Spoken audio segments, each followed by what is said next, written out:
Sahabat kreatif ya, berbicara terkait dengan kata sapaan. Nah, mungkin di antara kita juga masih ada yang belum paham nih. Wah, nyata kita menggunakan kata sapaan gitu ya.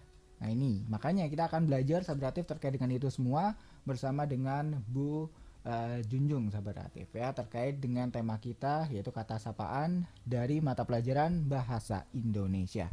Oke, Bu, kita akan langsung masuk ke materi kita. Ini terkait dengan pengertiannya dan juga jenisnya ya. Iya, betul. Oke, silakan boleh langsung memberikan materinya. Oke, terima kasih Mas Dodi sudah dipersilakan. Di sini saya nanti akan menyampaikan tentang kata sapaan. Nah, di awal tadi mungkin kita semua udah mendengar ya, Mas Dodi itu menyapa pendengar semua. Di sini Bu Junjung juga menyapa anak-anak yang ada terutama di SD Kaliwedi dan di SD di Kecamatan Kebasen ataupun anak-anak kelas 2 khususnya di semua tempat di mana kalian berada. Nah, untuk pagi menjelang siang ini nanti kita akan menentukan kata sapaan dalam dongeng secara lisan dan tulis. Setelah itu nanti kita juga akan menirukan kata sapaan dalam dongeng secara lisan tulis, dan nanti kita bisa membuat kalimat dengan kata sapaan tersebut. Nah, karena berhubung kita sedang di masa pandemi COVID-19 seperti saat ini, jangan lupa 5M ya. Menjaga jarak, memakai masker, mencuci tangan, kemudian menghindari kerumunan dan mengurangi mobilitas. Seperti itu. Mungkin setiap hari sudah mengucapkan kata sapaan itu, tetapi kita belum menyadari apakah itu kata sapaan atau bukan. Nah, kata sapaan itu apa sih? Kata sapaan itu adalah kata yang digunakan untuk menyapa orang lain yang diajak berbicara. Dari katanya sendiri, menyapa itu kan berarti mengajak bercakap-cakap ya, menegur atau mengajak ngobrol. Nah, biasanya kata sapaan ini digunakan pada saat bertemu seseorang secara langsung. Misalnya kalian bertemu dengan teman kalian, atau seringkali dipakai dalam sebuah penyampaian kalimat berita baik di TV atau di radio. Nah, seperti sekarang ini anak-anak sedang mendengarkan radio, maka yang disampaikan oleh Bu Junjung ini juga termasuk kata sapaan, menyapa anak-anak seperti itu. Kemudian jenis-jenis kata sapaannya, apa saja sih jenis-jenisnya ya? Yang pertama ada nama diri orang yang diajak berbicara. Misal nih, di depan Bu Junjung sekarang ada Mas Dodi. Nah, namanya adalah Mas Dodi, maka Bu Junjung akan menyapa dengan Mas Dodi. Apa kabar Mas Dodi hari ini? Nah, maka kata sapaan dari kalimat tersebut adalah Mas Dodi. Contoh lainnya adalah seperti ini. Udin, hai Benny, apa kamu melihat pensil berwarna merah yang kutaruh di meja tadi? Nah, di sini Udin berkata atau menanyakan kepada Benny apakah Benny melihat pensil berwarna merah yang ditaruh di meja. Kata sapaan yang digunakan Udin, apa anak-anak kira-kira? Iya, kata sapaan yang digunakan Udin untuk menegur orang yang diajak berbicara tadi adalah Benny. Hai Benny. Karena Udin di sini berkata atau bertanya kepada Benny, maka kata sapaan yang diucapkan oleh Udin adalah Benny. Contoh lain, hey Dewi, apa ada yang bisa saya bantu? Nah, di sini yang Bu Junjung ucapkan ya, yang Bu Junjung sapa itu adalah Dewi, maka kata ucapannya, kata sapaannya adalah Dewi. Nah, apakah kata sapaan ini digunakan pada nama diri orang saja? Tentunya tidak, karena nama diri ini bukan hanya orang, tetapi juga bisa suatu benda atau hewan. Nah, ini bisa kalian temui di dalam dongeng. Contohnya, hai kepompong, alangkah buruk nasibmu. Kamu hanya bisa terdiam dan tergantung di situ, kata semut. Nah, kalimat ini kan yang diucapkan oleh semut.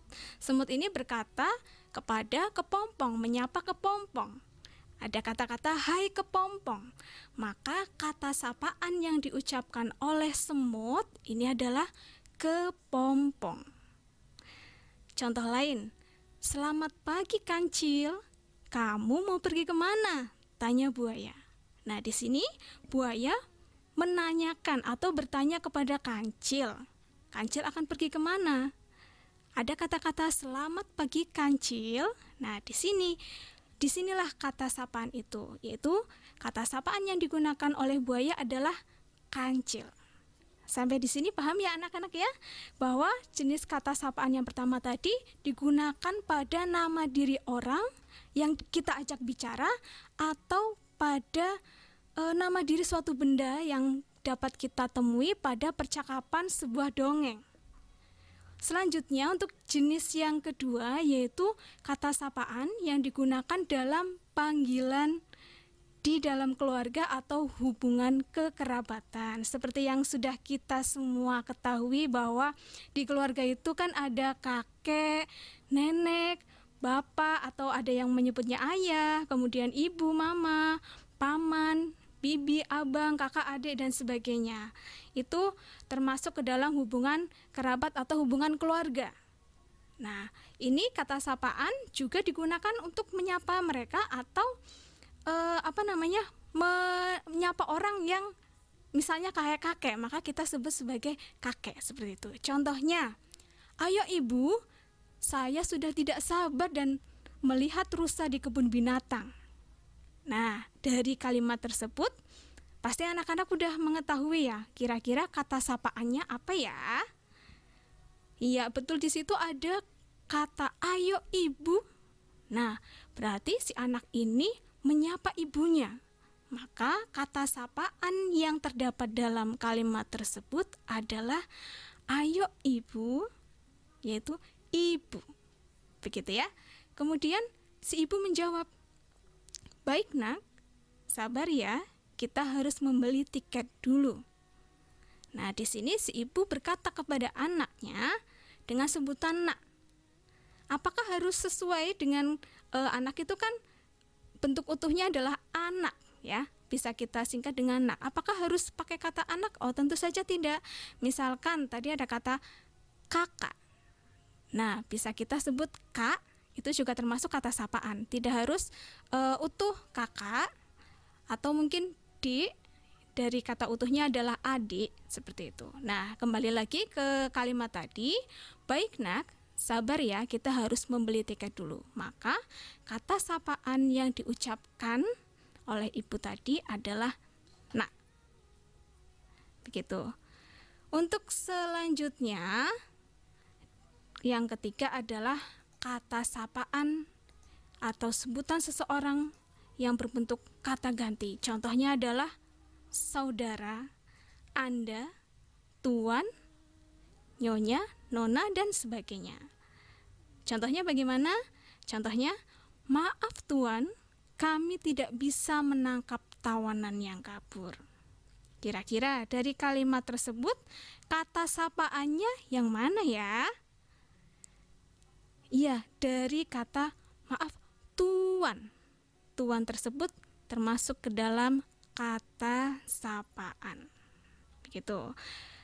Setelah kita mengetahui 3 jenisnya, ada lagi nih, yaitu kata nama pelaku. Misalkan tadi di awal Bu Junjung menyapa kalian semua dengan sebutan pendengar. Nah, di sini kata sapaan ya, nama pelaku itu contohnya penonton, peserta, pendengar, atau hadirin. Contohnya, selamat pagi para pendengar.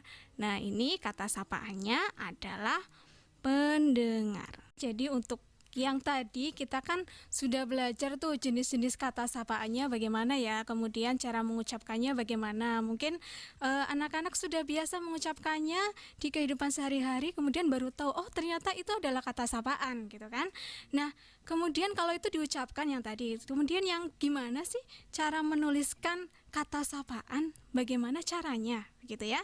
Kalau dalam percakapan langsung seperti ini kita ngobrol ini kan berarti percakapan langsung, tetapi untuk penulisannya tentu ada sedikit perbedaan dengan kita menulis paragraf seperti biasa atau kalimat seperti biasa.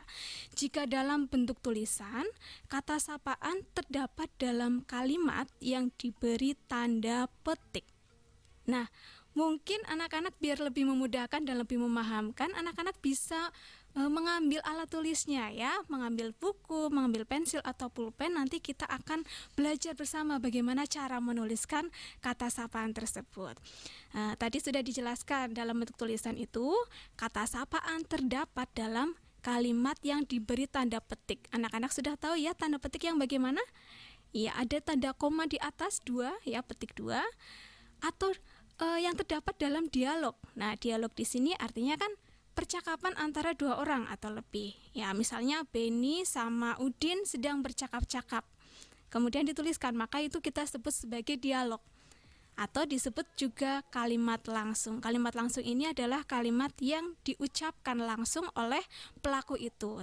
Kalau tadi contohnya Beni sama Udin. Nah, ketika Beni dan Udin ini mengatakan sesuatu kemudian dituliskan, maka perkataan inilah yang kita beri tanda petik.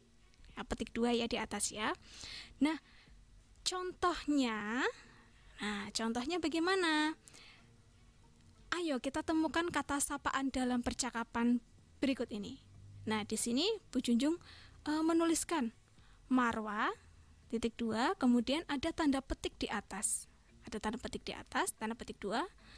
Marwa ini berkata kepada Nada, Nada, ayo kita bermain di rumah nenekku nanti sore. Titik, kemudian dikasih tanda petik 2. Nah, karena Marwa mengatakan sebuah kalimat ya, menyampaikan perkataan kepada Nada, yaitu Nada, ayo kita bermain di rumah nenekku nanti sore. Ini termasuk ke dalam kalimat langsung ya, kalimat langsung yang kita tuliskan dalam penulisan tanda petik tadi. Maka kata sapaan yang diucapkan oleh Marwa ini adalah Nada, karena Marwa ini menyapa Nada. Nah, karena nada ini berada di dalam tanda petik tadi, maka penulisannya nada ini di awal hurufnya, awal katanya itu menggunakan huruf kapital atau huruf besar. Seperti itu. Nada, maka N-nya di sini menggunakan atau dituliskan dengan huruf besar atau huruf kapital. Kemudian Nada membalas atau Nada menjawab, maafkan saya Marwa, saya harus menjaga adik. Nah, kalimat yang diucapkan oleh Nada ini juga diberi tanda petik karena kata-kata tersebut diucapkan langsung dari Nada. Kemudian dari kalimat yang diucapkan Nada tadi, jawabannya diucapkan Nada tadi, ada kata sapaannya. Apa kira-kira? Iya, Marwa, karena Nada ini tadi menjawab pertanyaan Marwa. Maafkan saya Marwa, saya harus menjaga adikku. Marwa ini kita tulis dengan huruf kapital pada awal hurufnya ya. Marwa, maka huruf pertamanya adalah M. Nah, karena Marwa ini adalah kata sapaan yang terdapat dalam kalimat yang langsung diucapkan oleh Nada, maka M-nya kita tuliskan dengan huruf besar atau huruf kapital. Seperti itu. Kemudian contoh lain lagi. Selamat pagi Lala, sarapanmu pagi ini banyak sekali, jawab Koko. Nah, di sini Koko mengatakan, selamat pagi Lala, sarapanmu pagi ini banyak sekali. Koko menyapa Lala, maka kata sapaannya adalah Lala. Kita tuliskan L-nya besar karena Lala ini adalah selain sebagai nama orang juga sebagai kata sapaan yang terdapat dalam kalimat langsung atau kalimat percakapan langsung. Lalu ada contoh lain lagi. Kamu tidak ingin berenang, Ci, ucap Ranggi. Nah, mungkin yang disapa oleh Ranggi ini namanya Cici ya, tetapi si Ranggi ini biasa menyapanya dengan sebutan Ci. Nah, maka kalian menuliskannya bagaimana? Tentunya dituliskan dalam tanda petik 2, kamu tidak ingin berenang. C-nya huruf C-nya tadi dituliskan dengan huruf kapital atau kita sering menyebutnya huruf besar seperti itu. Kemudian Kalian sudah tahu ya tadi ya menuliskan kata sapaan ya. Ternyata kata sapaan ini juga dapat kita temukan loh dalam fabel. Anak-anak pasti tahu ya fabel itu apa ya. Nah, di buku tema 7 kebersamaan di sana terdapat banyak fabel. Fabel itu adalah dongeng tentang binatang. Jadi di dalam dongeng itu ada binatang-binatang yang berperan layaknya manusia, bisa ngomong, bisa bercengkrama, bisa ngobrol dengan hewan-hewan lainnya.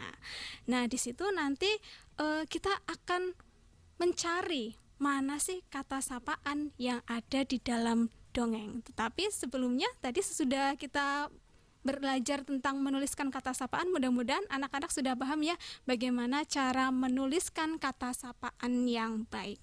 Anak-anak, kalau tadi kita sudah mencari kata sapaan atau menuliskan kata sapaannya, sekarang kita akan mendengarkan ya. Anak-anak bisa sambil mengamati, mendengarkan, menyimak dongeng yang tadi sudah disebutkan oleh Kak Dodi, yaitu Kiki dan Kiku. Anak-anak sambil mendengarkan bisa sambil coret-coret di buku tulisnya kira-kira mana ya yang termasuk kata sapaan. Kalau kira-kira anak-anak sudah menemukan, wah ini nih kata sapaan ya, anak-anak langsung tuliskan saja di buku. Nanti akan kita cek di terakhiran setelah dongeng tersebut dibacakan. Gimana anak-anak, udah siap ya? Iya. Bu Junjung akan membacakan dongeng yang berjudul Kiki dan Kiku. Ada 2 ekor burung kecil yang tinggal di dahan pohon. Mereka bernama Kiki dan Kiku. Kedua burung itu bersahabat, tetapi tabiat mereka berbeda. Kiki selalu bangun pagi sebelum matahari terbit. Ia berolahraga di dahan-dahan pohon, meloncat dari dahan ke dahan, terbang mengelilingi pohon-pohon dan bernyanyi. Kiki paling senang bila ia dapat melihat matahari terbit. "Selamat pagi matahari yang baik," sapa Kiki ramah. "Selamat pagi juga Kiki." "Hohoho, pagi ini lagi-lagi kau bangun lebih pagi dariku," sahut matahari. Matahari dan Kiki hampir setiap hari mengobrol. Kalau Kiki rajin bangun pagi, Kiku sebaliknya. Ia tak pernah bangun kalau matahari belum berada di atas pucuk pohon. Karena tidur terlalu lama dan jarang berolahraga, Kiku sering sakit. Kiki jengkel dengan kemalasan Kiku karena ia tak bisa membereskan tempat tidurnya pada pagi hari. Kiki mencari akal agar Kiku tidak malas bangun pagi lagi. "Kiku, pernahkah engkau makan cacing?" tanya Kiki pada suatu hari. "Belum. Bagaimana rasanya?" Kiku merasa tertarik. "Belum pernah makan cacing? Kalau begitu, jangan sebut dirimu burung. Setiap burung sejati pasti pernah makan cacing setiap pagi," kata Kiki sambil menepuk dadanya. "Kalau begitu, aku akan mencari cacing," kata Kiku penasaran. "Kau akan cari cacing di mana?" ejak Kiki. Aku tidak tahu," sahut Kiku malu. "Aku akan memberitahumu, asal kau mau bangun pagi-pagi besok pagi," ujar Kiki. "Baiklah," kata Kiku. Esok harinya, seperti biasa, Kiki bangun sebelum matahari terbit. Ia bersusah payah membangunkan Kiku. Karena Kiku masih mengantuk, Kiku sering menutup matanya. "Lihat Kiku, Bu Ayam sedang mengais-ngais tanah. Cacingnya banyak sekali. Tidakkah engkau ingin memakannya?" tanya Kiki. Seketika itu, Kiku yang berjalan sambil terkantuk-kantuk membuka matanya. "Petok, petok. Ayo Kiki, ajak temanmu sarapan bersama," ajak Bu Ayam. Mereka, Bu Ayam, Kiki, dan Kiku pun sarapan pagi dengan gembira. "Kiku, aku sudah makan cacing, jadi Aku adalah burung sejati sekarang, kata Kiku. Tapi burung sejati pun selalu bangun sebelum matahari terbit, kata Kiki. Aku akan membiasakan bangun pagi mulai sekarang, karena ternyata bangun pagi itu menyenangkan. Aku merasa badanku sangat sehat, kata Kiku. Mulai sekarang kita bisa berolahraga pagi, kata Kiki. Tentu. Kalau begitu, mari kita terbang. 1, 2, 3, seru Kiki. Kedua burung itu melesat ke udara. Mereka terbang dengan riang di antara dahan-dahan pohon. Nah, anak-anak, kalian tadi sudah mendengarkan dongeng Kiki dan Kiku. Mudah-mudahan anak-anak bisa memahami isi dongengnya dan juga bisa tadi mencoret-coret atau menuliskan kata-kata yang termasuk kata sapaan yang terdapat dalam dongengnya. Anak-anak tadi sudah coret-coret sedikit ya. Kira-kira mana sih yang termasuk kata sapaannya di dalam kalimat percakapan dalam dongeng tadi. Nah, di sini Bu Guru kasih bocoran. Bu Junyo kasih bocoran ada 5 kalimat ya yang di dalamnya terdapat kata sapaan. Kira-kira apa ya? Ya, yang pertama itu ketika Kiki menyapa matahari. Selamat pagi matahari yang baik, sapa Kiki ramah. Nah, di kalimat ini terdapat kata sapaan. Kata sapaannya adalah matahari yang baik. Betul, maka ketika kita menuliskan kalimat ini, maka matahari, huruf M yang terdapat pada kata matahari kita tuliskan dengan huruf kapital atau huruf besar. Ya. Kemudian selanjutnya yang kedua, ada pada kalimat yang diucapkan oleh matahari. Ketika Kiki tadi menyapa matahari dengan sebutan matahari yang baik, ini adalah kata sapaannya, dan matahari ini menjawab, selamat pagi juga Kiki. Ho ho ho. Pagi ini lagi-lagi kau bangun lebih pagi dariku, saut matahari. Nah, di sini matahari menyapa atau menjawab sapaan yang disampaikan oleh Kiki. Maka kata sapaan yang terdapat dalam kalimat tersebut adalah Kiki. Kita tuliskan Kiki ini huruf awalnya dengan huruf kapital. Selanjutnya ada pada kalimat yang ketiga, yaitu ketika Kiki bertanya kepada Kiku tentang apakah Kiku pernah memakan cacing. Kalimatnya adalah, Kiku, pernahkah engkau makan cacing? Tanya Kiki pada suatu hari. Nah, di sini Kiki bertanya kepada Kiku dengan sebutan atau kata sapaannya adalah Kiku. Maka kita tuliskan Kiku ini huruf awalnya menggunakan huruf kapital. Kiku, huruf K kita tuliskan dengan huruf kapital. Selanjutnya, di kalimat yang keempat, ketika Kiki menunjukkan kepada Kiku, ada bu ayam yang sedang mengais-ngais tanah. Kalimatnya adalah, lihat Kiku, bu ayam sedang mengais-ngais tanah. Cacingnya banyak sekali. Tidakkah engkau ingin memakannya? Tanya Kiki. Nah, di sini Kiki menyapa Kiku, ya, berkata kepada Kiku. Maka kata sapaannya adalah Kiku. Bukan bu ayam ya, karena di sini bu ayam itu tidak terlibat dalam percakapan antara Kiki dan Kiku. Bu ayam hanya disebut dalam kalimat yang diucapkan oleh Kiki. Sedangkan yang dikatakan oleh Kiki tadi adalah kalimat yang disampaikan langsung kepada Kiku. Maka kata sapaannya adalah Kiku. Kita tuliskan tadi K-nya di awal katanya menggunakan huruf kapital.